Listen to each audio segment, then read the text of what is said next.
Hi guys, very good evening to you all. I hope आप सब चंगे हो, आप सब बढ़िया हो।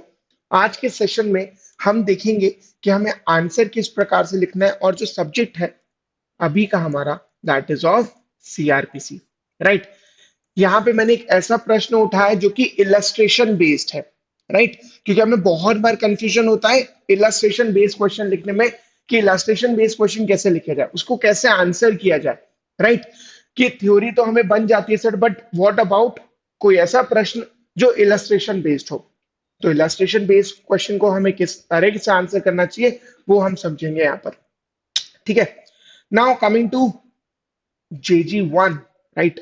This is a self paced batch.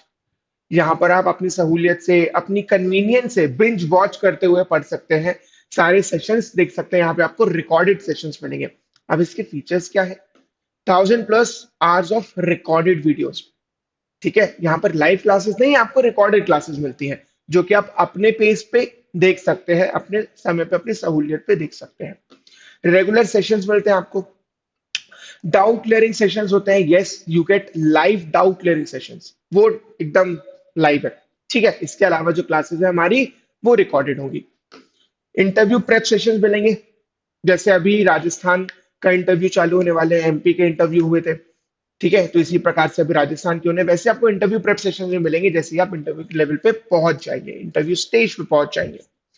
Judgment writing sessions, जैसे अभी एमपी मेंस बैच चल रहा है, वहां पर जजमेंट राइटिंग आपको पढ़ाया जा रहा है, वैसे ही आपको जजमेंट राइटिंग के सेशंस मिल जाएंगे। Access to everything which is under the judiciary gold umbrella. अगर आप 12 महीने या 24 महीने का सब्सक्रिप्शन लेते हैं तो जो भी जेजी में होगा उन सब चीजों का आपको एक्सेस मिलने वाला है, उन सारी एक्टिविटीज का आपको एक्सेस मिलने वाला है, ठीक है। Now coming to all India judiciary scholarship and admission test. ये कब होगा? ये होने वाला है इस संडे को,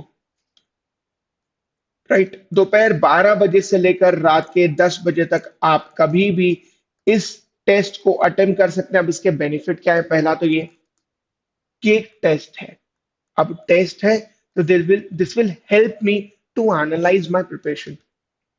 ये जानने में मेरी मदद करेगा कि मैं अभी कहाँ स्टैंड कर रहा हूँ, राइट। जब इतने सारे बच्चे, जब इतने सारे स्टूडेंट्स, जब इतने सारे कॉम्पिटिटर्स वहां पर एग्जाम दे रहे हैं, टेस्ट दे रहे हैं। दूसरा, you can get up to 100% scholarship, ठीक है। आपको 100% स्कॉलरशिप तक मिल सकती है, जो भी अपकमिंग बैचेस हैं आप उनमें एनरोल कर सकते हैं और आपको स्कॉलरशिप मिलेगी, प्रोवाइडेड कि आपके कितने मार्क्स आते हैं, but you can get up to 100%, ठीक है। तो टेस्ट बिल्कुल देना है, क्यों?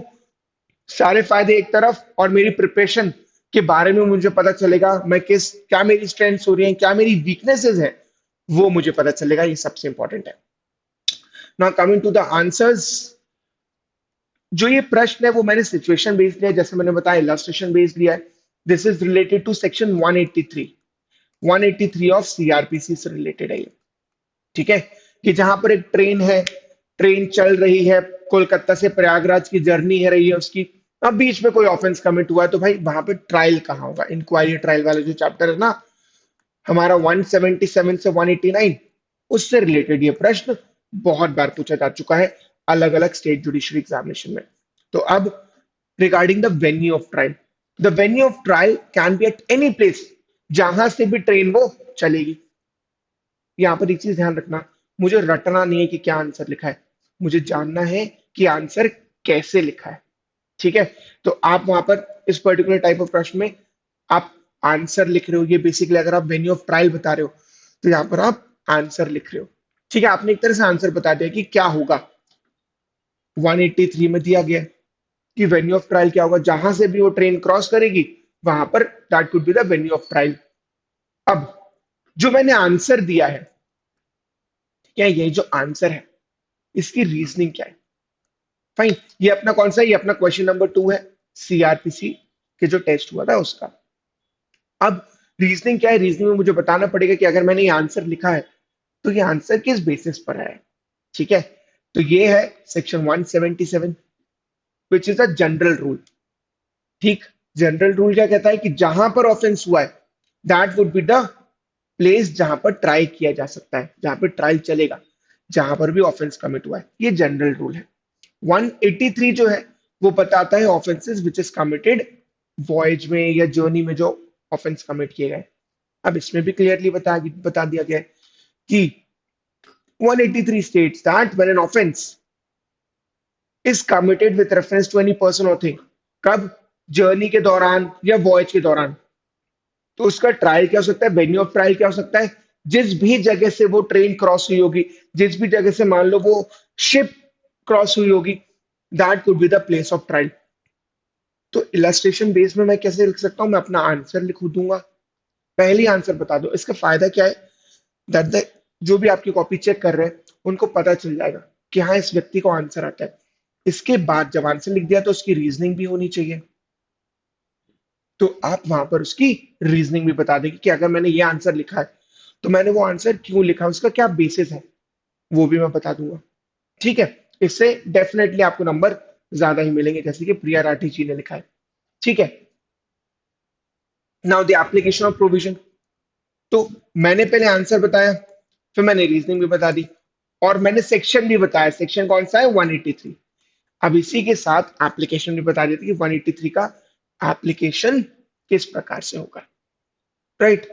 सेक्शन 183 क्लियरली ये बात करता है कि जो ऑफेंस अगर हुआ है जर्नी के दौरान या वॉयज के दौरान, इस पर्टिकुलर केस में कहा गया, कोलकाता से प्रयागराज। ठीक है। कि जो ट्रेन है वो कोलकाता से लेकर प्रयागराज तक गई है। अब जहां पर भी जिस जिस जगह को इसने क्रॉस किया है, that could be the place of trial. ये होगा एक प्रश्न। अपन ने एक प्रश्न एनालाइज करना है, बट इससे हमें समझना है ये बात कि अगर कोई भी इलस्ट्रेशन बेस्ड प्रश्न आ रहा है तो मैं उसको किस तरीके से उत्तर करने वाला हूं। इलस्ट्रेशन में ध्यान रखिएगा आप लोग।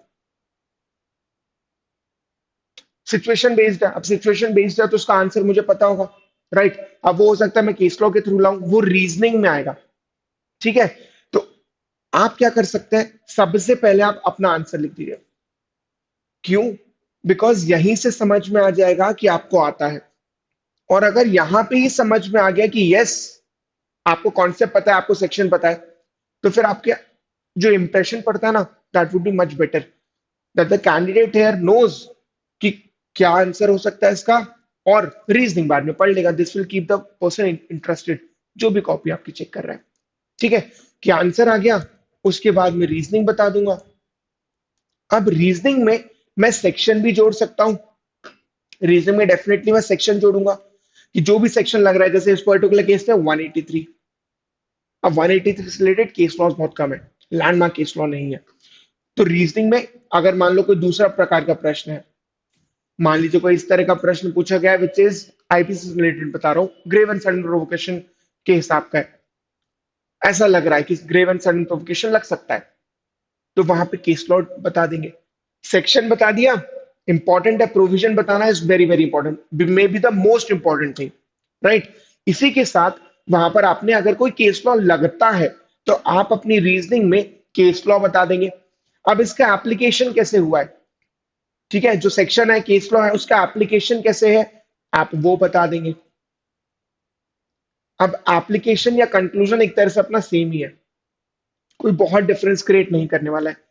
कि जो मैंने अभी ऊपर रीजनिंग दिया ना आपको कि भाई कौन सा सेक्शन लग रहा है, कौन सा केस लॉ है, उसको मैंने कैसे अप्लाई किया है इस पर्टिकुलर सिचुएशन में। सिचुएशन कौन सी, ये जो है, ठीक है, कि वहां पर ऑफेंस कमिट हुआ है ट्रेन में जो कि प्रयागराज से, क्या सॉरी, कलकत्ता से प्रयागराज गई है। उसका एप्लीकेशन कैसे हुआ है, मेरी रीजनिंग का एप्लीकेशन कैसे हुआ है, वो बताना बहुत जरूरी है। वही एक तरह से मेरा कंक्लूजन है, क्योंकि इलस्ट्रेशन बेस्ड प्रश्नों में बहुत ज्यादा कंटेंट नहीं होता है हमारे पास कि हम लिखें। राइट। बट इंपॉर्टेंट है वहां पर रीजनिंग, मेरा आंसर और मेरी रीजनिंग, इसके बेसिस पर नंबर मिलेंगे। प्लस मैंने उस रीजनिंग को अप्लाई कैसे किया है उस पर भी अच्छा खासा नंबर मिलेगा। लेकिन अगर हम आंसर लिख देते हैं ना स्टार्टिंग में, तो this will give you that आधा एक्स्ट्रा नंबर जो हमें चाहिए होता है। राइट। क्यों? बिकॉज दिस शोज कि आप डर नहीं रहो, अपना आंसर आप आखिरी तक लेके नहीं जा रहे हो, आपने स्टार्टिंग में ही आंसर बता दिया कि ये आंसर है, फिर इसके बाद मैंने रीजनिंग भी बता दिया। ठीक है। और फिर रीजनिंग के बाद मैंने जो भी मेरी रीजनिंग थी उसकी मैंने एप्लीकेशन बता दिया कि किस तरीके से अप्लाई हो रहा है इस पर्टिकुलर केस में, जो कि मुझे सिचुएशन दी गई है। फैक्चुअल मैट्रिक्स में किस तरीके से अप्लाई हो रही है मेरी रीजनिंग, वो भी मैंने बता दिया। So this will definitely give you much या मेनी मोर मार्क्स, ठीक है। और ये सिर्फ एक पर्टिकुलर क्वेश्चन के लिए नहीं है, ये हर उस क्वेश्चन के लिए है जो कि इलास्ट्रेशन बेस्ड है। आप हर इलास्ट्रेशन बेस्ड क्वेश्चन में ऐसा कर सकते हैं, स्पेशली जब वो सीआरपीसी और आईपीसी का है, ठीक है। So with this I and the session. I hope आपको ये समझ में आया होगा। इसका ध्यान रखिएगा, आंसर, रीजनिंग और इसका एप्लीकेशन। एप्लीकेशन कंक्लूजन एक तरह से सिमिलर ही है, क्योंकि मैंने एप्लीकेशन में बताया ही है कि हुआ क्या है यहाँ पर, and that will sum up my answer. Thank you so much and stay safe.